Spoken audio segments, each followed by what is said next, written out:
we can try to solve a problem. Let's call it, we have some industrial problem, so just imagine somebody in a company, they want to purify a compound, an API.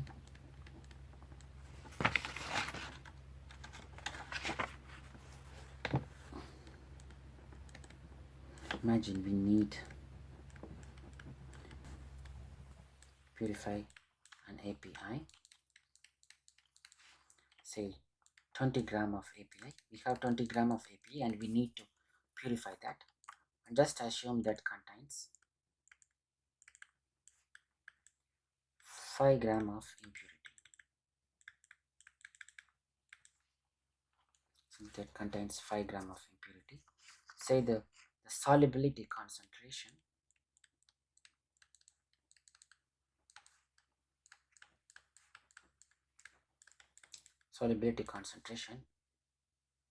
at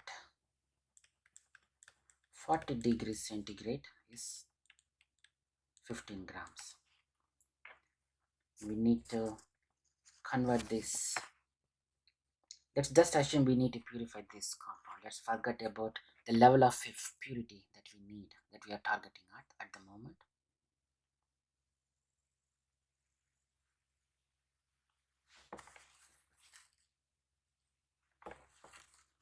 And then the metastable zone width is 20 degrees centigrade when we apply a cooling rate of 0.5 degrees centigrade per minute from the saturation temperature.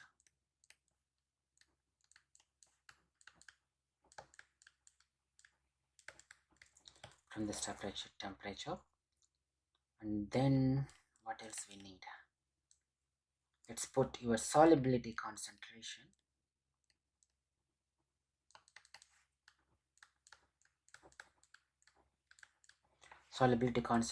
at 30 degrees centigrade is 5 grams per liter. And then let's assume the impurity will not affect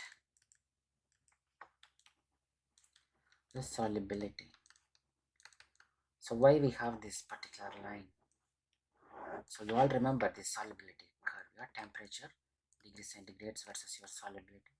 So this is for your pure compound, say for paracetamol, for example, paracetamol in water. If a paracetamol initial material, if it contains say like 10% impurity, and if you try to measure the solubility with your impure compound, that line will be somewhere here. The solubility will be even less. So this can happen for few systems. So impurities can decrease the solubility. But anyway, this also depends on the type of your API and also the type of the impurity in the API. So just to remember this is an experimental fact. So whatever we are talking is more like the list of experimental facts in the field of crystal growth science. So let's come back to this problem. So we assume the impurity will not affect your solubility curve. So if I ask you to do some experiment that will allow me to purify this compound, how are you going to do that? So that will be your question. So you have to answer me, or you have to write the experimental protocols. So what we have, just to look at that. So I gave you some details like your starting material is 20 grams, and then your solubility at 40 degrees centigrade is 15 grams, and out of the starting material 15 grams is your API, and the remaining 5 grams should be your impurity. So this is one, and this is second thing I gave you. And then the metastable zone width is 20 degrees centigrade when we apply a cooling rate of 0.5 degrees centigrades per minute from the saturation temperature. Okay, so let's draw this solubility curve. So let's pick a point. So let's assume this is the point, 15 grams per liter. So this is your solubility at 40 degrees centigrade. I gave you this value. So you have 20 grams of your crude product. So you take a crystallizer. So you add 1 liter of your solvent,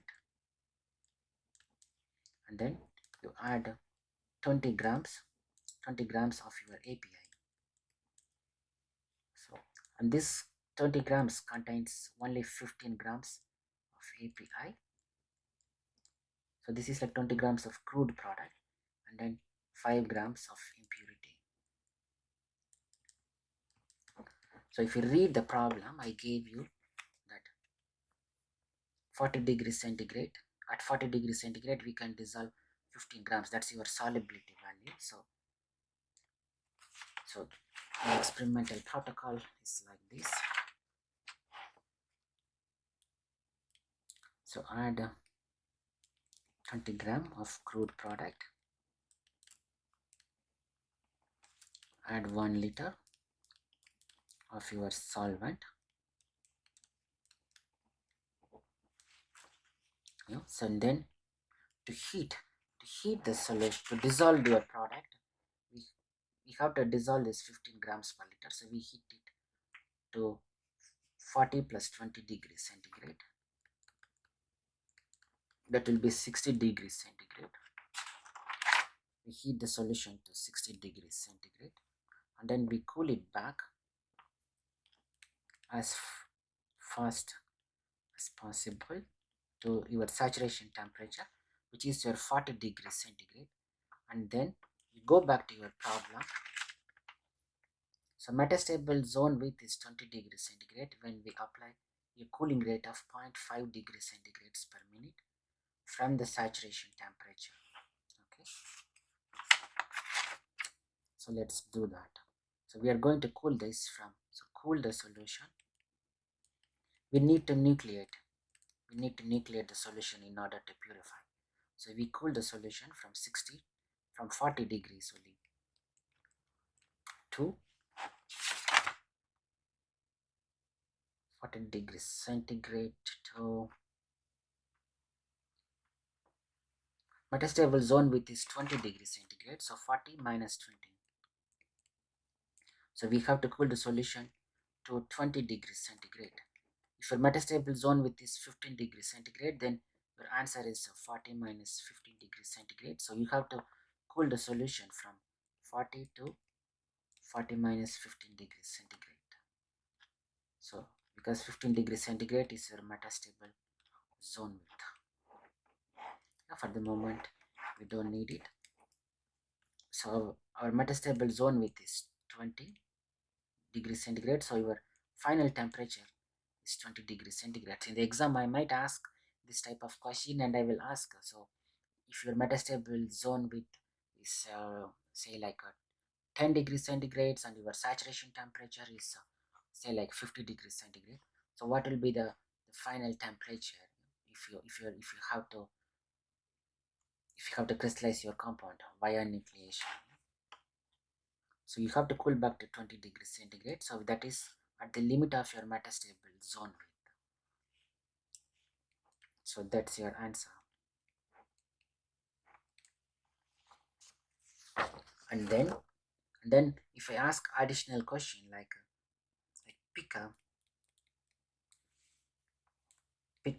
pick a process condition or identify a process condition where you can eliminate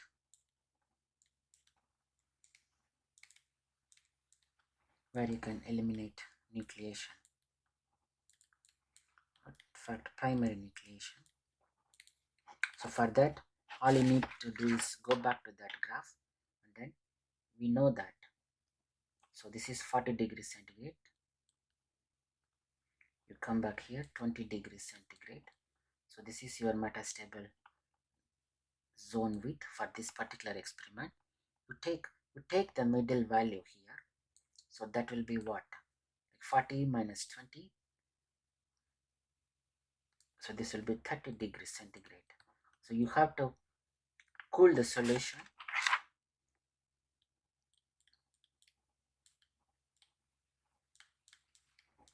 from 40 to 30 degrees centigrade, or the correct answer is 40 degrees centigrade to temperature which is anything less than or equal to 30 degrees centigrade. So you are going to see some this type of questions in the final exam. So why do we need this type of process condition? So when industry people they say like that's the perfect condition to make a controlled crystallization, what they do is like they do this type of experiments. Yeah? So just we can repeat the same problem. So you added 20 grams, you added 20 grams per liter, and then we cool it to 30 degrees centigrade. So for sure, like we go to, sorry, 40 plus 20, that's 60 degrees centigrade, come back to 40 degrees centigrade, and then apply a cooling rate of 0.5 degrees centigrade per minute, come to 30 degrees centigrade. At this point, what they do is like they add some fresh crystals.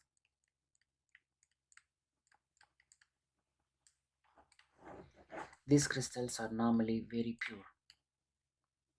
They will add pure paracetamol crystals, and another thing is like they will add pure paracetamol crystals with a very narrow size distribution. So if you calculate the size fraction, say like say it will be like 90 percentage of the particles will be 100 microns, and maybe very less, like 5 percentage will be somewhere around 105 microns, and remaining 5 percentage will be around 85 microns. So which mean almost all the particles are all of same size, yeah? Are of same size, and normally people will, they will, so once you add this type of particle 100 microns, so you add it into the crystallizer. So what will happen is like we have to go into extra bit of details here. This is going to be very tricky. So you start your solution with 20 grams per liter. Out of that, 15 grams is your API.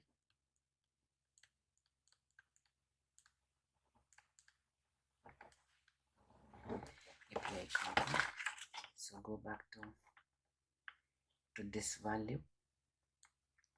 So at this, I think it's better to discuss now when the industry likes to go for a nucleation process, like creating crystals via primary nucleation, or when they like to grow the crystals, when they want to avoid nucleation process. Yeah, so these are the two things you should know. I know you, if you are a pharmaceutical chemist, we know that crystallization will purify compounds, and I will tell you why industry people like crystallization, because it can produce a 100% pure product. So that's the one of the main reason. I try to, I wrote it already a bit here so that I can save some time. So as I said, the crystallization is like really a powerful purification technique, and the only reason for that is like crystallization is driven by supersaturation. We already discussed the basics of solubility, supersaturation, how to create a supersaturated solution, and how to reach the metastable zone width, or how to to maintain our process conditions bit far away from the metastable zone width. And we already know, like if you are working at the limit of the metastable zone width, it is more likely that our solution will end up in nucleation, which means we are going to produce a lot of particles. So I already brought some, I already showed some figures like how the nucleation works. Like once you cool your solution, your solute molecules, they get uncomfortable, and then they try to agglomerate each other, or how do you call, like your solid interactions become more and more dominant when you are increasing your supersaturation, and eventually they try to form something like a clusters. I called it as a solute cluster, and then eventually some nuclei will arise from that cluster. Yeah, and the nucleus is nothing but like the first unit cell which is formed in the solution. And normally nucleation happen via the self-assembling process. The molecules know how to interact with each other, they know how to arrange themselves, how to reorganize themselves, so that they can create its own lattice. So crystallization is like, some people look it as a art because they don't understand the process. Some people look it as a science because they try to know what's really happening inside the solution. Obviously nobody knows it, so but we get some rough idea based on some theoretical hypothesis. And then only in the last 10 years we have some good facilities to monitor the whole event under, say, like a liquid microscope. Even in Bernal Institute we have one powerful microscope. We can perform the crystallization experiment, everything under microscope, and we can see how the molecules they come together, how the clusters are forming, and how some stable crystals come out of that small solute clusters. So that's the whole idea so far. And I just expect you to remember all these basic concepts of crystallization. Now I'm just going to explain why industry people love crystallization and why crystallization produce pure product. I just showed some diagram. So just assume this first blob. So this is something like your solution that contains some solvent.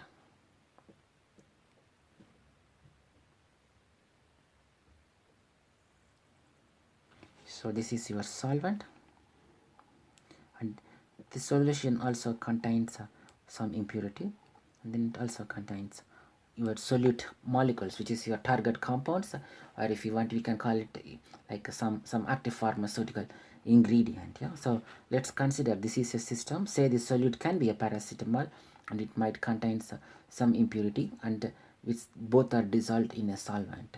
So just assume this is in the saturated solution, which means your solute concentration in that solution will be equal to your solubility concentration, yeah, which is C star. So your concentration of your solid will be C star. So once we cool down the solution, so let's cool the solution near to the metastable zone width. So what will happen is like your solution will start to crystallize. So what exactly happens is like only your solute compounds, because when you cool down you create a supersaturation with respect to your solute concentration, and still your impurity molecules, which is shown in red color here, the impurity molecules which is shown in red, they are still, if you want we can call it like undersaturated solutions. So inside that liquid you are creating only a selective driving force required for crystallization, which means you are creating a supersaturated solution with only with respect to your solute or your target compound. So which means only your target compounds are going to come together, because that's the driving force you need. So in a supersaturated solution only your target molecules they like to come together, they reorient themselves, and then eventually they settle into new crystals. So which means these new crystals will contains only your target compound, which means your impurity molecules will remain in the liquid. And then what we do is like we filter the solution. So which means your crystals will be just your pure compound, and your impurities will go down in the solution. So what we actually did is like or why pharma industries prefer crystallization as the final purification technique is like crystallization is simply driven by supersaturation, and it allows you to create the selective driving force that allows only your crystallization compound to crystallize. So that's the beauty of this process, and that's why you always end up with the pure product. So this is really a nice technique, and industries goes for this technique again and again. And normally they use nucleation in order to produce a pure product. If they receive some product that contains a large amount of impurities, then they will immediately go for nucleation. That should give them a more pure product when you compare it with your starting material, you know. So if you imagine you get a crude product, like it contains 80% purity, 20% impurity, you do the like the first recrystallization experiment, or you make the first crystals via nucleation. So that will contain, say, like a 90% purity, and then you repeat the process, you get 95% purity, and then you heat the solution, cool back to metastable zone with, and then you get near to 100% purity. So every step, like each step, each of the crystallization step that we perform in order to improve the product quality, we call it as a recrystallization step. So after each recrystallization step, the purity level is going to increase again and again. So this is the good stuff about the nucleation technique. But sometimes nucleation, we all know nucleation is really good, and it can produce the pure particles, and that's because we created that selective driving force. So obviously we are going to get a nice beautiful crystals which may be free of your impurities. So but these are the main advantage. But at the end of the day, nucleation suffer by one common limitation, which is that it always produces fine particles, something like 10 microns, or maybe 50 to 100 microns, and this type of small, mostly less than 50 microns in many of the cases. And this is not a good news, you know, like, because the finer particles are really difficult to filter, and then it's also very difficult to dry. So that's what I wrote it here. So one big issue is like when it comes to filtration, and mostly nucleation produces finer particles. And let me change the highlighter. And it's really a big issue when it comes to filtration and then drying. If you want, in general we can claim that if the particle size goes smaller and smaller, or finer and finer, the flow properties will become worse and worse. Yeah, so which means the handling of material, solid material, will become tough and tough. So that's why industries go for some alternate method that can allow you to purify your compound. But at the end of the day, you get some larger crystals which may be easy to filter, easy to dry, and normally larger crystals, they flow better than the finer particles. So that's why industry sometimes they prefer to go for a crystal growth process. So if you grow the crystals into bigger size, obviously you get a bigger particles, which means you can easily filter them. So that's why people, many of the industry people, they like to go for crystal growth process rather than crystal nucleation. So I will tell how the crystal growth process works. In fact, your laboratory PAT assisted crystal growth, itself is a crystal growth process. So try to pay attention, and then try to, whatever I'm going to say, try to take it in your mind, and try to think how the paracetamol growth experiment was performed, and try to put that in your report. So what industry do exactly? Like, they get a crude product, and then they do one batch experiment. So they perform the nucleation experiment. They heat the solution, come back to the metastable zone with, create nucleation, and then they produce the pure product. And obviously this product is going to have a size distribution. Size distribution, and that means, like, you do one nucleation experiment, and then it's going to produce particles with the different size fractions. Yeah, say like 10% of the particles, 100 with particle size greater than 100 microns, and then say 10 percentage of the particles whose size range may be in the within 60 to 80 microns, and less than, say, like 5 percentage of your particles size in the range of less than 10 microns. This is like really fine particles, and say 10% in this range, and then remaining crystals size in the range of 80 microns. Yeah, so you clearly you have a particle size distribution. So they call it as PSD, or sometimes they call it as CSD, like a crystal size distribution.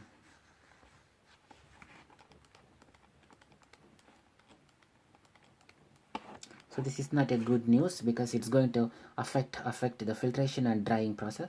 So what they do is like once they finish the crystallization process, I mean the nucleation process, they filter the sample and then they take the filtered sample, they dry the sample, and then they do the sieve analysis.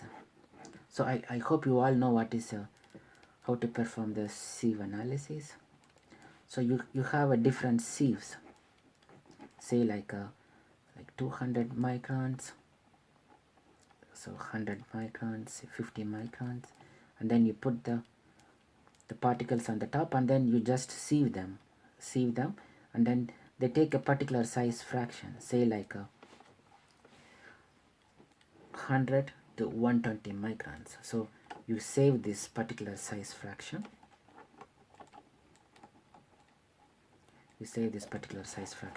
and now you need to remember your solubility plot and the metastable zone width plot.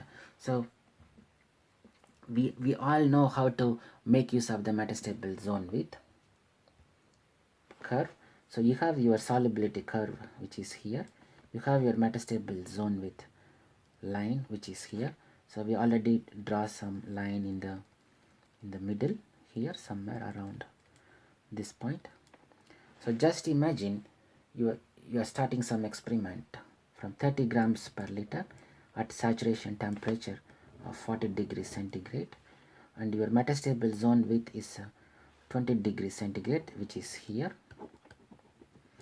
and the corresponding concentration, solubility concentration, say is 20 grams per liter.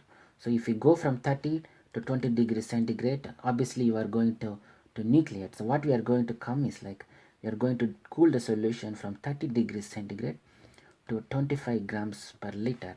I hope you all remember what I said. So this part is like a safe zone. So the probability of nucleation is very less in this area.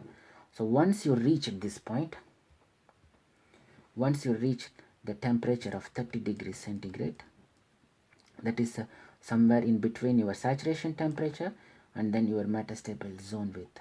So this, say if your saturation temperature is point A and your metastable zone width is point B, this 25 grams per liter is point C. So point C is somewhere in between point A and point B. So this is somewhere around 30 degrees centigrade. So you cool the solution to 30 degrees centigrade. If you check, if you come to the solubility plot here, this point,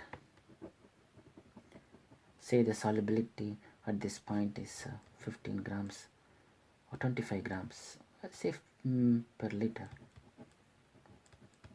25 grams per liter. So which means you already created a supersaturated solution. You already created a supersaturated solution, and then if you can calculate the supersaturation ratio, so C will be S is equal to C by C star.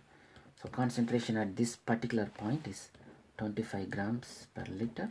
You divide it by your solubility concentration, 30 grams per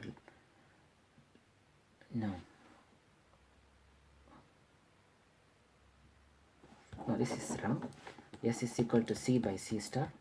So at 25 degree your solubility concentration is 25 grams per liter, and then your actual concentration is 30 grams per liter.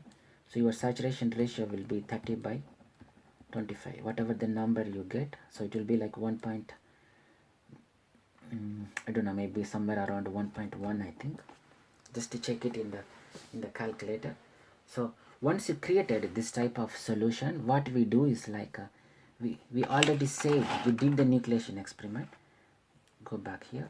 I said we saved this particular size fraction, say 100 minus 120 microns. So we take some crystals from here. So let's go back here. So your saturation temperature is 40 degrees centigrade, and then your solubility concentration at that temperature is 30 grams per liter. So we cool this solution back to 25 degrees centigrade. So now this will become your working temperature, TW, because we are going to do something at this temperature. So this will become working temperature, and the solubility concentration at 25 degrees centigrade, or solubility concentration at the working temperature, say is 25 grams per liter. So which means how much mass we can crystallize.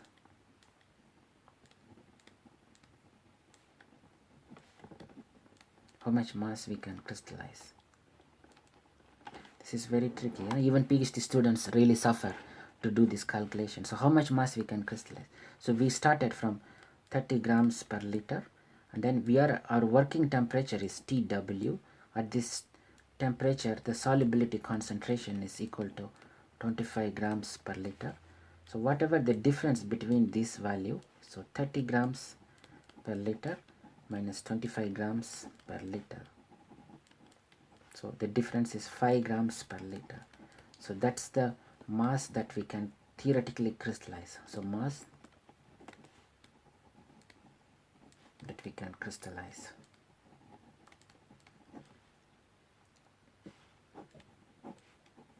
To understand this video, you have to watch again and again, because crystallization is very tough topic, because you are playing with the numbers, you have the solubility information, you have the metastable zone with information, and everything else is your knowledge, and then you are applying your knowledge, and then you are getting some numbers that allows you to perform experiments in the safe way.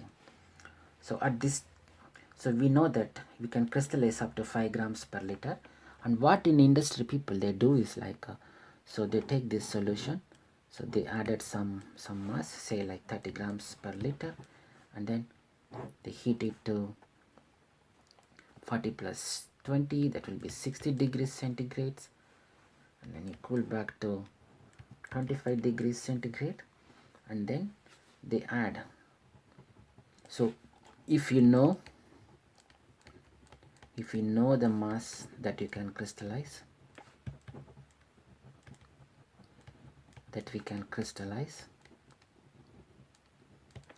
and we already prepared crystals with narrow size fraction, with narrow size distribution. Exactly. So what does that mean by narrow size distribution? If you plot the crystal size versus their percentage, say if you have 90% of crystals with 100 to 120 microns, and the remaining 5%, say 120 to 125 microns, and remaining 5%, say 85 to 90 microns, sorry,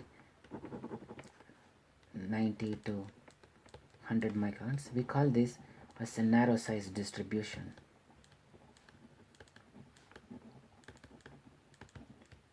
Because most of the particles typically range within from 90 to 125 microns, while 90% of this size fraction typically range within, how do you say, what the number I wrote here, 100 to 120 microns. So this type of crystal size, if your final crystal size have this type of property, size distribution property, we call it as a narrow size distribution. So since we already prepared the crystals with this type of distribution using sieve analysis, sieve shakers, in fact that's the equipments we use. Even industry people, they use same, that's the same, this is the equipment we also used in our laboratories. So for the experiment which you did, I think I don't remember the size fraction, I will tell it in the next video. So we also used some narrow size distribution. I think I used somewhere around 200 to 250 microns. So the average size will be 225 microns. I will make this clear in the next video. Yeah? So what in industry they will do is, like, once they reach to this point of 25 degrees centigrade, and if we know the mass that can be crystallized, they add normally 3% of the mass that we can theoretically crystallize. Yeah? So in this experiment, if you come back to this page, just now we calculated we can theoretically crystallize 5 grams per liter. So 3% of this number, so 5 multiplied by 3 divided by 100, so that will be equal to 3 multiplied by 15 by 100, that's 0.15 gram. So what they do is, like, they take this solution, once this temperature reached to 25 degrees centigrade, they add the seeds 100 to 120 microns. So this one we get from nucleation experiment.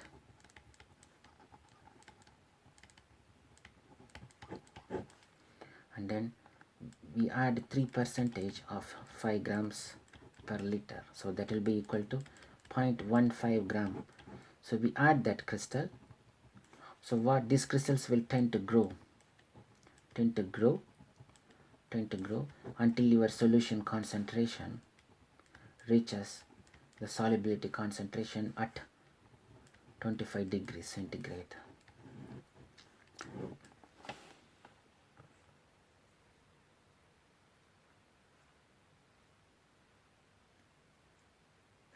I hope you all follow this one. Maybe I'll try to explain it in a better way. So you have 30 grams per liter, you heat to 60 and then come back to 25 degrees centigrade. So that time your concentration will be 30 grams per liter, but this will be a supersaturated solution at 25 degrees centigrade, and then we know we can crystallize 5 grams per liter. So imagine if you have a UV spectrophotometer that can measure the concentration. So if you plot the concentration versus time, it will be around 30 grams per liter when time t equal to 0, and then it will drop, and then it will reach 25 grams per liter. So at 25 degrees centigrade,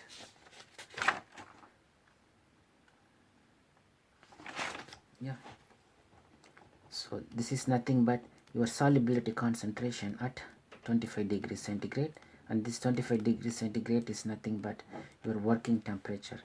So this is going to be very tricky. Yeah? Hope you all get this one. So this is what I did in the laboratory experiment. So what I did is, like, I created a supersaturated solution of a paracetamol, and the supersaturation ratio is 1.2. My working temperature is 20 degrees centigrade. I used 50% seeds in the experiment 1, and then I used 80% seeds in experiment 2. Normally in industries they use only 3% seeds. I used 50% seeds so that I can finish the experiment in 2 days. Paracetamol crystals, they grow very slow, and if I use 3% seeds, I need to wait at least 1 week to finish one of the experiment. So that's why I selected 50% seeds. So which means I can finish the experiment in lesser time. So how it's affecting the experiment time? Yeah? So if you imagine you have a supersaturated solution, if you add only 2-3 crystals, so your solution, your target compound will move from solute to surface of 3 of these crystals. Yeah? But if you have more crystals, which mean more and more target molecules will move to more number of crystals per unit time. Yeah? So that's why we can finish the experiment much faster. So that's the whole idea of crystal growth experiment. So what we learned so far is like we talked about crystallization. I said the crystallization is a purification technique, and as I said, industry people they really love, and almost every pharmaceutical compound, the final purification stage is going to be the crystallization step. In fact, many of the pharmaceutical compounds might have gone through several recrystallization procedures. Sometimes it might went through nucleation steps, sometimes they might have purified using a normal crystal growth process. And then we talked a bit about solubility, and then I said solubility is increasing with respect to temperature. In fact, it increases exponentially with respect to temperature. And then we know we cannot dissolve any solid compound more than, so if a solubility is like 6 gram per liter at 10 degrees centigrade, you cannot dissolve more than 6 gram per liter at 10 degrees centigrade. So you have this some idea, yeah. So and then we used the concept of solubility to create a supersaturation. So all we need to know is like if 30 gram per liter we can dissolve at 40 degrees centigrade, we have to add 30 grams per liter, and then we have to heat the solution slightly above the 40 degrees centigrade so that we can mix them everything.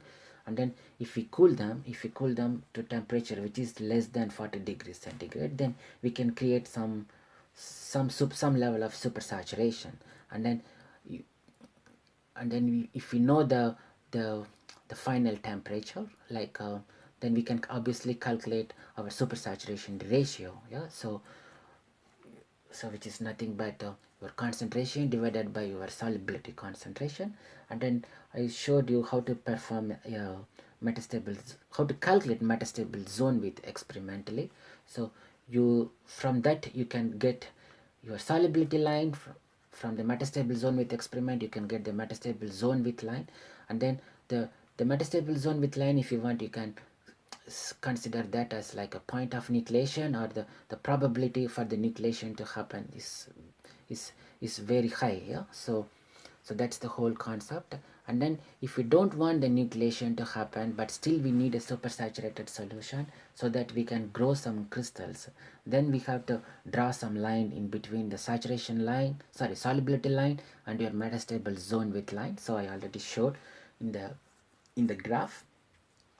And then once you fix some perfect process condition where you can avoid nucleation, then you can seed the crystals, you can seed the crystallizer. So you created supersaturated solution, and then which means you can theoretically crystallize some mass out of that from that solution. So we add some seeds, and then we can grow the seeds. So that's one way. So that's how you do the crystal growth experiment. Then I already covered some of the disadvantages of nucleation, which is like it's going to produce particles with a wide size distribution, yeah. Like you won't get only, like, say, particle with say 10 microns or maybe 80 to 100 microns. That's in no way with nucleation always produces finer particles. That is one disadvantage, because it's going to affect your filtration and drying. But it also produces a broad size distribution, which nobody likes, yeah. So that's why people sieve the products from the nucleation, and then they use it like a seeds, and then they grow the seeds into larger crystals, which mean if you have a larger crystals, yeah, that's very easy to filter, it's easy to dry, it's easy to store it, and they flow very beautiful. So they have a good flowability properties, and so many other things. And I also covered how the crystallization process looks like at molecular scale, like how, if you have a solid particles, if you have a solvent molecules, how they build some clusters around the solute in a undersaturated solution. But when you have supersaturated solution, the solid interactions become more and more dominant, and then solute molecules, they I mean solid interactions become dominant, and then they like to come together, and then they make some solute clusters, and then eventually they settle into some stable nuclei, and then which evolve into some single crystals. So we already covered some fundamentals, you know. So I think these things are more than enough for this particular module. I think for this module you have crystallization as one of the unit operations that you need to study. I think I'm not going to to talk more than this when it comes to crystallization. So what else we need to cover? I'm just checking what we studied so far.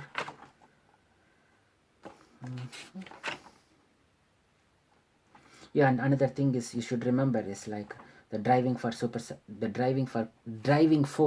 for crystallization is your supersaturation. So in order to create supersaturation, the first information that you need to know is your solubility, and then in order to control your crystallization process, you need to know something called metastable zone width. And I said in industries, the plot which I showed, like a solubility line, metastable zone width line, they call it as a crystallization treasure map. Yeah, so without that map they cannot start a purification process, or you will never know where to start if you want to crystallize, if you don't know the solubility, you know? So these are the things you should keep in mind. And then what I'm going to do in the next video is like I'm going to explain what I did in the experiment in the video that I posted to you.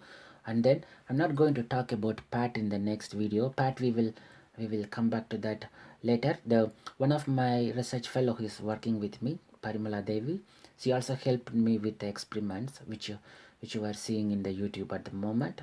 So she said she will prepare some presentation files for you to that, where she's going to talk about the different process analytical tools. And I got some mail from students from your class. It seems like they already used some pad tools during their co-op, which is really brilliant, you know. I think I consider those students are really lucky, you know. They which mean it's good for their CV, which mean they already know something which is the current state of art. Pat is really a state of art, and I am very lucky that you will have all those facilities, you know. I know many top universities, they don't have these pat tools, yeah. So in that way we are lucky, at least we can manage to make a video using these tools. And believe me, so now you know the basics of crystallization. It's not only the basics of crystallization. What I covered in this topic is more like a more practical viewpoint, you know. Like you didn't study the hardcore theory, the different type of crystallization theory, like classical nucleation theory. There are few more theories, they call it as birth and spread theory, or multiple nucleation models, and so on. We didn't cover those things, but we just covered the essential things. Like if you go to company, if somebody asks you about how crystallization works, you know the basics, how to answer it, yeah. And the remaining things you can learn at later stage when you decide to do something, like some research in crystallization, or if you want to give some extra bit of theoretical understanding on the whole process, then you can get those information anyway if you really need. But for this module, whatever you learned, whatever I covered in crystallization, that's really more than enough.